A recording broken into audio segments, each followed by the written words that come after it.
ब्रज की लीला मैं सुनाऊंगा। और अब तुम ध्यान से सुनो कि वसुदेव गृहे साक्षात भगवान पुरुष पर जनिष्यते तत्प्रियार्थम सभवन्तु सुरस्त्रिय। भगवान ने आकाशवाणी करके सब देवी देवताओं को बता दिया कि चिंता नहीं करिए, अब द्वापर में पृथ्वी के भार को हल्का करने के लिए साक्षात मैं अवतार ले रहा हूं। कहां ले रहे हैं अवतार? बोले ब्रजमंडल में श्री वसुदेव जी महाराज हैं, देवकी मैया हैं, इन्होंने तप करके मुझे पुत्र रूप में मांगा था, इन्हीं के यहां मैं पुत्र बन करके आ रहा हूं। वसुदेव जी का देवकी से ब्याह हुआ। देवकी मैया के चचेरे भाई हैं कंस। अपनी बहन को विदा करने के लिए कंस जा रहा था, तभी आकाशवाणी हो गई कि इसी बहन का 8वां गर्भ तेरा काल होगा। ये सुनकर के कंस देवकी के ऊपर तलवार चलाने को हुआ, तभी वसुदेव जी ने चरण पकड़ के कहा, इनको मत मारो, बहन है तुम्हारी, छोटी बहन है, काल इनका पुत्र होगा ना, तो जितने बालक हमारे होंगे हम सब तुमको दे देंगे, इनको मत मारो। कंस ने कारागृह में डाल दिया। 6 बालकों की हत्या कंस ने की।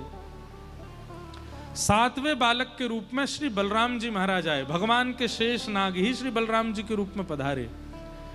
ठाकुर जी के मन में आया कि वैसे ही क्रोधी हैं, जन्म लेते ही मामा कंस को मार देंगे दाऊ दादा, जो काम हमको करना है, लीला करनी है, वो लीला अधूरी रह जाएगी।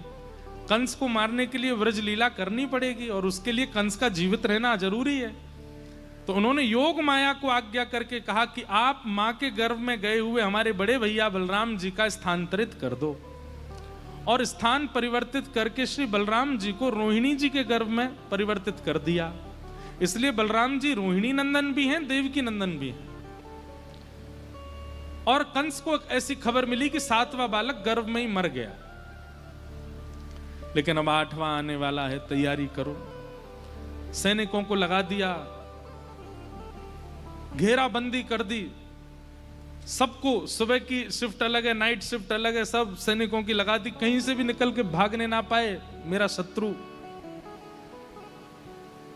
धीमे धीमे भादों का महीना आया और श्री देवकी मैया इतनी सुंदर हो गई हैं जिस दिन से ठाकुर जी गर्भ में आए हैं कि कंस जानबूझ के कारागृह में जाता ही नहीं है। क्यों?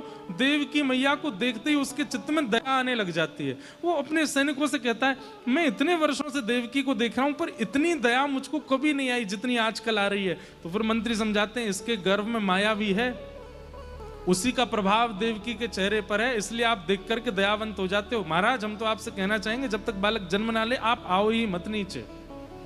तो कंस जाता नहीं था। क्यों? क्योंकि देवकी को देखते ही उसमें दया आ जाती थी। हमारे आचार्य चरण कहते हैं कि जिसके चित्त में भक्त, जिसके चित्त में ठाकुर जी विराजमान है, उस व्यक्ति का रूप ऐसा हो जाता है कि सामने वाला अपने दोष त्याग देता है। किसी महापुरुष का दर्शन करने के बाद भी आप अपने दोष का त्याग नहीं कर पाए, तो इसका मतलब या तो आप इतने ज्यादा दोषी हैं कि आपके दोष गए ही नहीं, या फिर वो महापुरुष के चित्त में ठाकुर जी का अंश इतना अधिक नहीं है कि आप पर प्रभाव ही नहीं पड़ा उसका। पर हम ये क्यों माने कि उनमें ठाकुर जी ने, हम यही मानना चाहिए कि हम में ही दोष होगा, जो हम इनमें, इनके आने पर भी हमारे चित्त में परिवर्तन नहीं। भादों का महीना, अष्टमी तिथि, मंदम मंदम जलधारा, आकाश से मंदम मंदम जलधारा गिर रही है और इतनी सुंदर वायु बह रही है। पवन देव मंदिराचल पर्वत पर गए हैं, वहां से चंदन की सुगंधी को अपने में समेट करके फिर वृंदावन में आकर के बह रहे हैं। सबको सौंधी सौंधी चंदन की सुगंधी आ रही है, सबको अत्यंत सुख का अनुभव हो रहा है। आज सब लोग गहरी निद्रा में सोए हैं, केवल आकाश में चंद्रमा जगे हुए हैं। देवी देवता सब बादलों की ओट से झांक रहे हैं। क्यों? आज परब्रह्म परमात्मा का प्रादुर्भाव होने वाला है। मंदम मंदम जलधारा गिर कर के मानो पृथ्वी का शुद्धिकरण कर रही है, पवित्रीकरण कर रही है। ठाकुर जी आ रहे हैं, थोड़ा प्रोक्षण कर दिया जाए। वायु में जो चंदन का तत्व है, वो चंदन का तत्व रोम रोम कण कण में जाकर के व्यवस्थित कर रहा है। जैसे किसी विशिष्ट के आने से पहले उसके आसन पर इत्र लगा देते हैं, ऐसे मानो पूरे ब्रजमंडल में इत्र छिड़क दिया गया हो। गहरी निद्रा में सोई हैं देवकी मैया, वसुदेव जी, सब द्वारपाल सोए हैं, कंस भी आज गहरी निद्रा में सोया है। जबकि कंस तो इतनी चिंता में था, उसको नींद कैसे आ गई? ठाकुर जी ने आज सबको सुख प्रदान कर दिया है। व्यक्ति को अत्यंत गहरी निद्रा तभी आती है जब बहुत सुख में हो। तो ठाकुर जी के आने से पहले ऐसा सुखमय वातावरण हो गया कि सब गहरी निद्रा में सोए हैं। और जैसे ही मध्यरात्रि हुई है, मध्यरात्रि होते ही कंस के कारागृह में देवकी मैया के गर्भ से एक दिव्य तेज प्रकट हुआ, और उस दिव्य तेज के साथ शंख चक्र गदा पद्मधारी साक्षात नारायण ही कृष्ण रूप में प्रकट हो गए हैं। बल बाल कृष्ण लाल की जय। अभी ये बधाई बाद में दियो, रुक जाओ, अभी गोकुल पहुंचन दो यार। अभी तो 4 भुजा वारे प्रकट में हैं। 4 भुजा में ठाकुर जी प्रकट हो गए। हाथ जोड़ो, नेत्र बंद करो और अनुभव करो कैसे लग रहे हैं ठाकुर जी। कि तमद्भुतम बालकमंबुजक्षणम चतुर्भुजम शंख गदायुधायुधम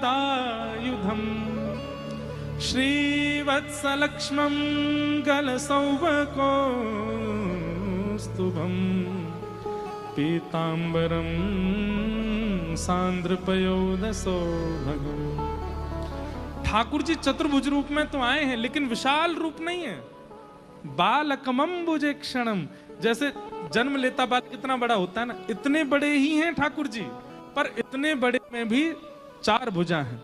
एक हाथ में शंख चक्र गदा पद्म, चारों भुजाओं में आयुध लेके आए हैं। और गले में कौस्तुभ मणि, बहुत सारी मालाएं पहन के नहीं आए ठाकुर जी, केवल एक कौस्तुभ मणि पहन के आए हैं। पीतांबरम, ठाकुर जी पीतांबरी पहन करके आए हैं। और ठाकुर जी की आकृति कैसी लग रही है? बोले जैसे एक शंख की आकृति होती है ना, ऐसी ठाकुर जी की आकृति लग रही है।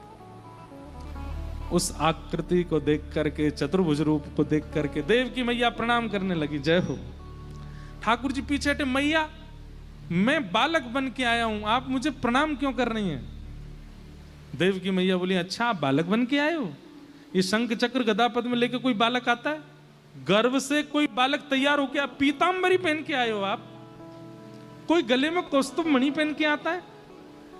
मैया ये तो हमारा सबसे सरल श्रृंगार है, इतने के बिना तो हम रहते ही नहीं है। तो बोले तो फिर प्रणाम हमारा स्वीकार कर लो, क्योंकि बालक वाला अनुभव हो नहीं रहा आपको देख के। बालक तो 2 भुजा में आता है, और बालक जन्म लेते ही आंखें नहीं खोलता है, रोता है, और बालक कपड़े वपड़े पहन के नहीं आता है। ठाकुर जी बोले, मैया हम तो इसलिए श्रृंगार करके आए कि मामा कंस मारने आता है, जन्म लेते ही सुदर्शन चक्र से उसका सर धड़ से अलग कर देंगे। अच्छा, कंस की चिंता थी आपको, ये चिंता नहीं हुई कि मेरी माँ मुझे गोद में कैसे उठाएगी, मेरी माँ मुझे गोद में लेगी, कहीं चक्र लग गया तो, कहीं गदा लग गई तो? आप अभी भी उसकी चिंता करके आए हो, मेरी चिंता नहीं हुई आपको? ठाकुर जी बोले, मैया अब आज्ञा करो। बोले सबसे पहले तो बालक बनो, और दूसरा ये जन्म लेते ही आप चतुर्भुज रूप में आए थे, ये स्मृति मेरे दिमाग से अंतर ध्यान करो, मुझे भुला दो कि मैंने आपको ऐसे देखा है, नहीं तो मैं कभी बालक नहीं मान पाऊंगी। ठाकुर जी बोले, ठीक है माँ। भगवान छोटे से बन गए, मैया के स्मृति से ये चला गया कि ठाकुर जी चतुर्भुज रूप में आए। अब मैया को सीधा होश क्या आया कि जन्म लेते ही ये नन्हा सा बालक मेरी गोद में। ठाकुर जी धीमे धीमे रोने लगे। देवकी मैया ने हृदय से लगाया, पयोधर का पान कराया। जब मातृवत प्रेम ठाकुर जी को कर दिया, तब वसुदेव जी ने गोद में लिया ठाकुर जी को, और भगवान ने फिर वसुदेव जी से कहा, देखो पिताजी आपको तो पता है कि मैं परमात्मा हूं, अब कृपा कीजिए, कुछ दिन के लिए मुझे ब्रज जाना पड़ेगा। अब हम ब्रज में प्रेम की स्थापना करेंगे, ज्ञान की स्थापना, वैराग्य की स्थापना सब अवतारों में हो गई, लेकिन इस कृष्णावतार में हमें स्वच्छंद रस प्रेम की स्थापना करनी है, और उसके लिए हमें व्रज जाना पड़ेगा। इसलिए आप कृपा करके हमको गोकुल छोड़ करके आओ। वसुदेव जी महाराज वो कैसे जाएं? सब द्वारपाल लगे हैं बाहर, हाथों में हथकड़ियां, पैरों में बेड़ियां। बोले वो सब छूट जाएंगी, आप तो केवल मेरा आश्रय लीजिए। जैसे ही वसुदेव जी ने गोद में ठाकुर जी को लिया, हथकड़ियां खुल गईं, बेड़ियां खुल गईं, सारे दरवान सो गए, चट चट ताले खुल गए, और श्री वसुदेव जी महाराज ठाकुर जी को लेकर के गोकुल गए। मंदम मंदम जलधारा गिर रही है, यमुना जी ने मार्ग प्रदान कर दिया, लेकर के वसुदेव जी गोकुल पहुंचे, यशोदा जी के बगल में सुला दिया। यशोदा जी के बगल में एक लाली सोई थी, उसको ला करके महाराज कंस को दे दिया। किसी को पता नहीं चला ये कब कब में हो गया। वही लाली अष्टभुजी देवी बन गई और कंस के सिर पर पाद प्रहार करके आकाश में प्रस्थान कर गई और बता दिया कि तुम्हारे शत्रु कृष्ण ने तो जन्म ले लिया है। अब यहां गोकुल में उत्सव मन रहे हैं, प्रातः काल का समय हुआ। अभी बैठा, रुक जाओ, सब लोग इधर देखो। हमारी गाड़ी जब भगती है तो उस समय ये समझो आप ध्यान से नहीं सुन रहे, तो उधर देखने लग गए। इधर देखो, ठाकुर जी गोकुल कब कब में पहुंच गए कोई को पता नहीं चली। लेकिन भैया नंद बाबा 80 बरस के है गए, नंदरानी 80 बरस की है गई, अभी तक लाला नाए भयो। परंतु काय को पतो ना, या बार सब ब्रजवासीन के मोहते अपने आप ही निकल रहो। बोले बाबा अब के तो लाला होएगो, तुम हमते लिखवाए लो, हमते पत्थर पे लिखवाए लो, हम लिख के दे रहे हैं कि या बार लाला होएगो। अधिक संख्या में बहुत लोग एक बात कहने लग जाएं तो समस्या हो सकती है। नंद बाबा की दो बहन हैं, नंदा और सुनंदा। नंदा और सुनंदा ये दोनों सुबह सुबह गईं तो देखिए नंद रानी यशोदा तो गहरी नींद में सोई हैं और बगल में नेक सो एक बालक सोया है, चद्दर ओढ़ रखी है, यो ना पता चल रही कि लाला है कि लाली। लेकिन मुखमंडल कैसो है, बिल्कुल नील मणि जैसो है, नीली नीली मणि चमक रही हो जैसे। ठाकुर जी का मुख कैसा है पता है, नील मणि, और नील मणि पे 2 कमल रखे हैं, और 2 नहीं 3 कमल रखे हैं। 2 तो नेत्र कमल हैं और 1 मुख कमल है। आहा, कभी भी आप कमल को नीले वर्ण के वस्त्र पर रखो तो कमल की शोभा और बढ़ जाती है।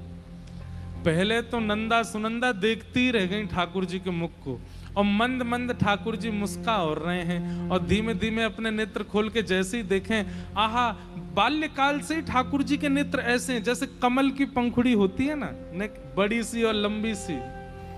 नव कंज लोचन कंज मुख कर कंज पद कंजारुण। ये कंज क्या है? कंज माने कमल।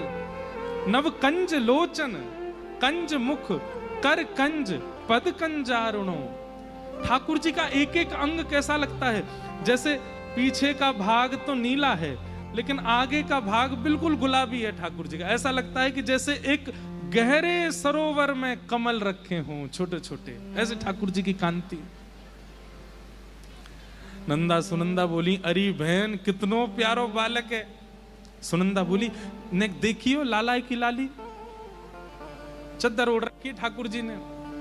और ऐसा हमारे ब्रज में क्या, ठाकुर जी कुल बुला रहे हैं। कुल बुलाने का मतलब क्या है, जैसे नींद खुलने वाली होती है उससे पहले बालक के जो स्वर निकलते हैं, हाथ पैर जो अंगड़ाइयां लेते हैं, उसको कहते हैं कुल बुलाना। तो ठाकुर जी कुल बुला रहे हैं।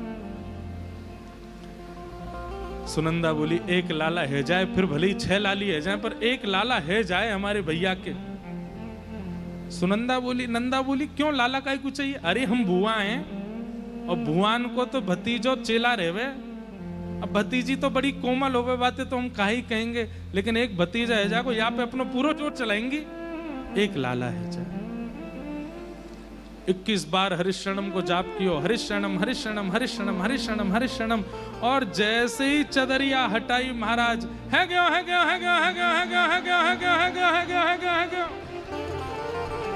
नंदा सुनंदा चिल्लाने लगी, है गयो, अब तो है गयो। और ये देखते ही दोनों दौड़ी वहां से, और पूरे गली मोहल्ला ब्रजमंडल में चिल्लाती जा रही है गयो है गयो है गयो है गयो। सब कह रहे हैं, कहां भयो? पूछो। है गयो है गयो है गयो है गयो, फिर से पूछो।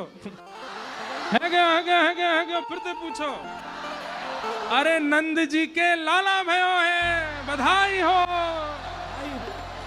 नंदा सुनंदा दौड़ती भई जा रही हैं। नंद बाबा को जाकर के बताई, बाबा है गयो। बाबा बोले, कहा भयो? बोले है गयो। बोले भयो कहा? बोले आपने इतनी यमुना जी की सेवा करी, ब्रजवासीन की सेवा करी, सवन के आशीष सो आपके घर नीलमणि जैसो लाला भयो है। नंद बाबा तो आनंद में भर गए। महाराज तुरंत कूदे जमुना जी में, स्नान करके पीले वस्त्र पहने, पीलो पीलो चंदन लगायो। पूरे ब्रजमंडल में हवा की तरह बात फैल गई। बोले भैया नंद बाबा के लाला भयो है, और जो सुन रहे हो है वही नाच रहे हो है। हो ब्रज में है रही जय जयकार नंद घर लाला जायो है। ब्रज में है रही जय जयकार लाला जायो। हाँ ब्रज में है रही जय जयकार नंद घर लाला जायो।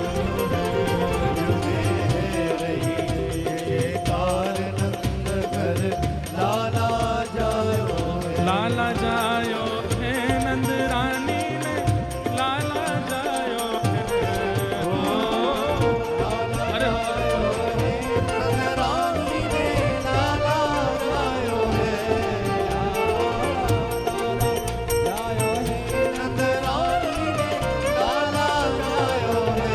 ओ ब्रज में, ओ ब्रज में, ओ ब्रज में है रही जय जयकार नंद घर लाला जायो है। ब्रज में है रही जय जयकार नंद घर लाला जायो है।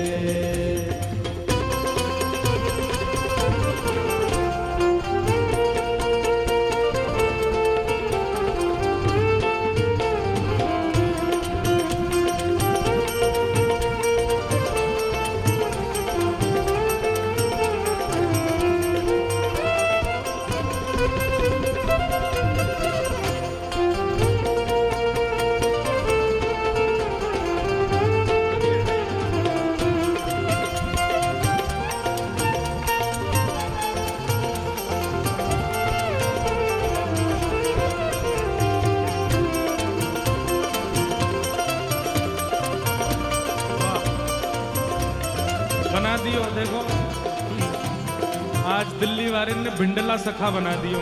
कहा की हो हाँ बस एगो चलो चलो बधाई हो। खुद ही बांधेंगे हमारे। ब्रज 84 कोस में भैया, ब्रज 84 कोस में भैया, ब्रज 84 कोस में भैया, ब्रज 84 कोस में भैया। सब कहे धन यशोदा मैया, सब कहे धन यशोदा। ओ ब्रज में, ओ ब्रज में, ओ ब्रज में है जय जयकार नंद घर लाला जायो है। ओ ब्रज में है रही जय जयकार नंद घर लाला जायो। हाँ ब्रज में है जय जयकार नंद घर लाला जायो। ब्रज में है रही जय जयकार नंद घर लाला जायो। लाला जायो है नंद रानी ने लाला जायो है। लाला जायो है नंद रानी ने लाला जायो है। अरे हाँ लाला जायो है यशोदा ने लाला जायो है। हाँ ओ लाला जायो है यशोदा ने लाला जायो है। ओ ब्रज में, ओ ब्रज में, ओ ब्रज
त्रिशूल वाला खिलौना इसीलिए आया कि महादेव कह रहे भैया सोमवार भी है ने हमें याद कर लो।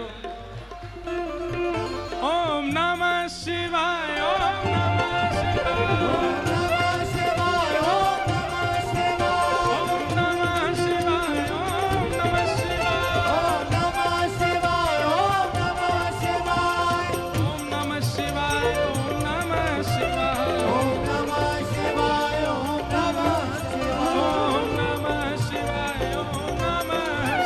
ओम नमः शिवाय, ओम नमः शिवाय। नंद घर आवे, नंद घर आवे, सब हिल मिल गावे, सब हिल मिल गावे। ब्रह्मानंद समान आज सुख सबने पायो है। हो ब्रज में, ने भुजा उठा के पूरा जोर लगा के बोलना है। हो ब्रज में, हो ब्रज में, हो ब्रज में है रही जय जयकार नंद घर लाला जायो रे। ओ ब्रज में है रही जय जयकार नंद घर लाला जायो। हाँ, ब्रज में है रही जय जयकार नंद घर लाला जायो।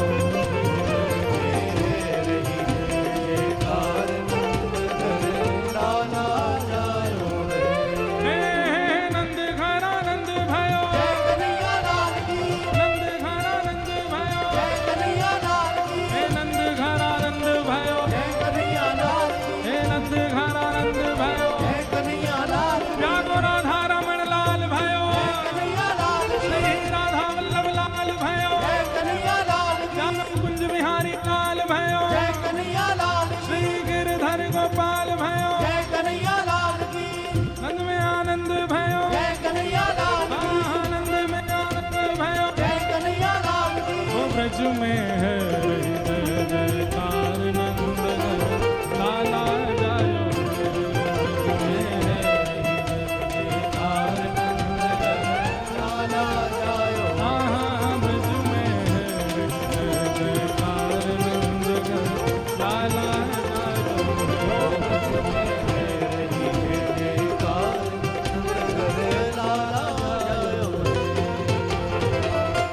ओ जियो श्याम लाला, जियो श्याम लाला, पीली तेरी पगड़ी रंग काला।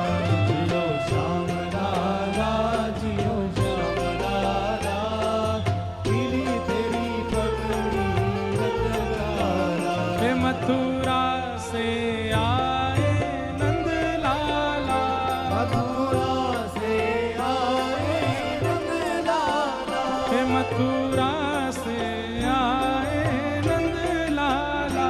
मथुरा से आए नंद लाला। ब्रज की गोपियों से पड़ गए